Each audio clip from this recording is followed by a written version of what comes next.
الحمد للہ وکفا والسلام علی عباده الذین اصطفى اما بعد فاعوذ باللہ من الشیطان الرجیم بسم اللہ الرحمن الرحیم قال اللہ تعالی فی القرآن المجید والفرقان الحمید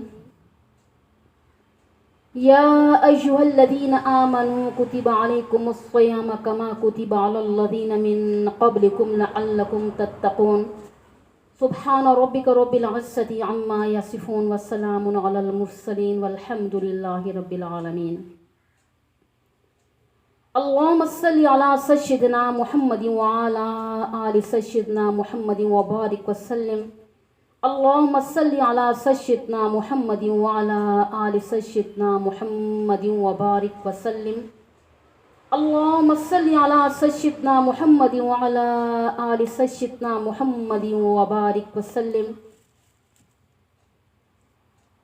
میری بہنوں، عزیز طالبات، اس آیت کریمہ میں روزوں کا فلسفہ اور حکمت بیان کی گئی ہے کہ روزوں کو کیوں فرض کیا گیا۔ سوچنے کی بات ہے کہ اللہ تعالیٰ ایمان والوں کو سزا تو نہیں دینا چاہتے، تو یا اللہ تعالیٰ اس بات پہ خوش تو نہیں ہوتے کہ میرے بندے بھوکے پیاسے رہیں، بندوں کو بھوکے رکھ کر اسے کوئی فائدہ تو نہیں ہوتا، کیونکہ ارشاد فرمایا گیا کہ تم روزے رکھو، معلوم یہ ہوتا ہے کہ اس میں ہمارا اپنا ہی فائدہ ہے۔ بتلایا گیا کہ اس لیے کہ فرض کیے گئے کہ تم پرہیزگار بن جاؤ۔ روزے کا فلسفہ اور حکمت یہ ہے کہ وہ یہ ہے کہ انسان کے اندر تقوی اور پرہیزگاری پیدا ہو جائے۔ ایک صحابی حضرت ابی بن کعب رضی اللہ تعالیٰ سے کسی صحابی نے پوچھا کہ تقوی کیا ہے؟ فرمایا کبھی خاردار راستے سے گزرے ہو؟ کہا کئی دفعہ گزرا ہوں۔ کیسے گزرتے ہو؟ کہا کہ حضرت بڑا بیچ بچا کے یعنی سمٹا کے کہیں میرا دامن الجھ نہ جائے۔ فرمایا اسی کا نام تقوی ہے۔ اے انسان، تو ایسے سنبھل کے زندگی گزار کے تیرا دامن کسی گناہ میں آلودہ نہ ہو جائے، اسی کو تقوی اور پرہیزگاری کہتے ہیں۔ روزہ صرف بھوکا پیاسا رہنے کا نام نہیں، یعنی صرف کھانے اور پینے کا ہی نہیں روزہ نہیں ہوتا، بلکہ آنکھ کا بھی روزہ ہوتا ہے، زبان کا بھی روزہ ہوتا ہے، زبان کا بھی روزہ ہوتا ہے، کان کا بھی روزہ ہوتا ہے، دل و دماغ کا بھی روزہ ہوتا ہے۔ روزہ دار انسان تو سر سے لے کر پاؤں تک روزہ دار ہی ہوتا ہے۔ روزے کا کمال نصیب ہی تب ہوتا ہے کہ جب انسان سارے کا سارا روزہ دار ہو۔ اس لیے حدیث پاک میں آتا ہے کہ بعض روزہ دار ایسے ہیں کہ جنہیں بھوکا پیاسا رہنے کے سوا کچھ حاصل نہیں ہوتا۔ کیوں؟ روزہ تو رکھا لیکن دوسرے کی غیبت کی، روزہ تو رکھا لیکن جھوٹ بولا، روزہ تو رکھا لیکن دوسرے کو دھوکہ دیا، روزہ تو رکھا لیکن دوسرے کے حق کو پامال کیا۔ جب روزہ رکھ کر ایسا کیا تو گویا روزے کا ثواب جاتا رہا۔ اس لیے حدیث پاک میں آتا ہے نا کہ کتنے بندے ایسے ہیں کہ جنہیں روزے سے بھوکا پیاسا رہنے کے سوا کچھ حاصل نہیں ہوتا۔ روزے کے کچھ آداب ہیں کہ ہم یعنی کہ جسے عوام الناس کا روزہ ہے وہ یہ ہے کہ کھانے پینے سے پرہیز کریں۔ ایک ہے خواص کا روزہ، وہ یہ ہے جس طرح کھانے پینے سے پرہیز کریں اسی طرح دوسرے تمام گناہوں سے پوری طرح پرہیز کریں۔ مثلا آنکھ کے گناہ سے پرہیز، کان کے گناہ سے پرہیز، زبان کے گناہ سے پرہیز، گویا روزے کی حالت میں گناہوں سے بچیں۔ عام طور پہ دیکھا گیا نا کہ جو آدمی پرہیزگاری کے ساتھ روزہ رکھتا ہے اسے بھوک پیاس بہت کم محسوس ہوتی ہے، اور زیادہ بھوک پیاس اسی کو لگتی ہے جو بد پرہیزیاں کرتا ہے، جو گناہ کرتا رہتا ہے۔ حضور صلی اللہ علیہ وآلہ وسلم کے دور کی بات ہے کہ دو عورتوں نے روزہ رکھا اور روزہ ان کو اتنا لگا کہ وہ مرنے کے قریب ہو گئیں۔ یہ بات حضور صلی اللہ علیہ وآلہ وسلم کی خدمت میں عرض کی گئی تو آپ نے فرمایا انہیں کہیں کہ کلی کریں، اور دونوں کو کہا گیا کہ کلی کریں۔ بہرحال ان کے منہ سے گوشت کے چھوٹے چھوٹے ٹکڑے نکلے، وہ حیران کہ ہم نے تو کچھ نہیں کھایا بھیا، یہ کیا ہوا؟ حضور صلی اللہ علیہ وآلہ وسلم نے بتلایا کہ یہ دراصل روزہ رکھ کے دوسروں کی غیبت کرتی رہی، اور غیبت کرنا ایسا ہی ہے کہ جیسے کسی مردار کا گوشت کھانا ہے۔ یہ واقعات اس لیے پیش آئے کہ ہم جیسوں کے لیے آئندہ مثال بن سکیں۔ اللہ تعالیٰ نے عبرت بنا دیا تاکہ لوگ نصیحت حاصل کر سکیں۔ فقہاء کرام نے فرمایا کہ اگر روزہ دار سے کوئی بندہ جھگڑا یا زیادتی بھی کرے تو یہ کہہ دے کہ میں روزہ دار ہوں، یوں پرہیزگاری کے ساتھ روزہ رکھے گا تو ایمان کے لیے ڈھال بن جائے گا، اور یہ روزہ اللہ تعالیٰ کے سامنے سرخروئی کا ذریعہ بھی بن جائے گا۔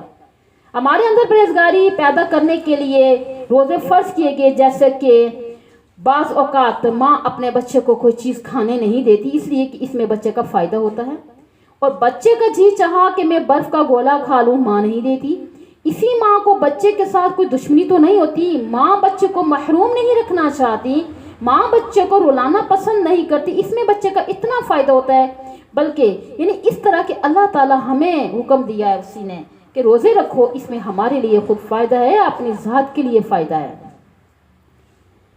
तो डॉक्टरों ने भी तो ये तहकीक की है ना कि 1 महीने के रोज़े रखने से बहुत सी बीमारियां जिस्म से खुद ब खुद दूर हो जाती हैं, और रोज़ों का जिस्मानी तौर पे भी फ़ायदा है और रूहानी तौर पर भी फ़ायदा है। कई बंदे वो भी होते हैं कि जिनके घर का गुस्ल खाना गरीब आदमी के घर से भी ज़्यादा महंगा होता है, पूरा साल वो अपनी मर्ज़ी से खाते पीते रहते हैं। अगर रमज़ान मुबारक के रोज़े ना होते तो हो सकता है कि इन्हें ये पता भी ना चलता कि ये गरीब आदमी अपने घर में बच्चों के साथ भूखा है, उसके साथ क्या गुजरती है।